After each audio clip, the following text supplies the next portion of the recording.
हाय सगळ्यात आधी आणि ह्या बाउलमध्ये आहे ना, आता मी तुम्हाला हे 200 ग्रॅम बेसन आहे माझ्याकडे. याचं प्रमाण सांगते मी सगळ्यात आधी ना,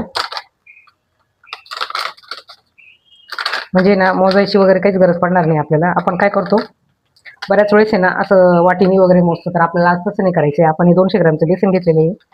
हे बघा इथे 200 ग्रॅम दिलेलं आहे. छोटीशी बॅग आहे त्याची 200 ग्रॅमची. आणि ना मी थोडंसं तेल टाकून घेते. आता याच्यामध्ये तेल टाकल्यानंतर मी घेतलेलं आहे. तर हा रवा काय करायचं आहे, मी लावून घेतलेला आहे. आणि आता ही भांडे ना मी असंच मस्त अगदी आपल्या छान कढईमध्ये ठेवणार आहे. असं छान मी म्हणजे याच्यात जी गठोळी वगैरे तुमची राहणार आहे ना, ते तुम्हाला दिसणार नाही. अगदी जवळ दाल कशी रेसिपी झालेली आहे. रिस्पॉन्स छान आहे, व्ह्यूज वगैरे खूप सुंदर येत आहे. पण आता ही थाळी मी साईडला ठेवून देते. तुम्ही बघू शकता आता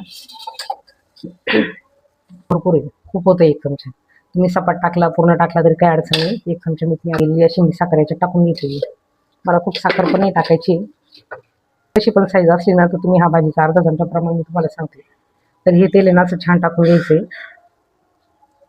होऊ शकता तुम्ही आता छान भरलेले आहे. आता याच्यावरती ना मस्त मी झाकण ठेवते, कारण आता एक माझा ना थोडा व्हिडिओचा प्रॉब्लेम झाला होता. व्हिडिओ आपली बंद होऊन गेली होती, आपोआप कळालं नाही मला. लागणार आहे म्हणजे हवा नाही लागणार आहे. पुढे काय काही नाही.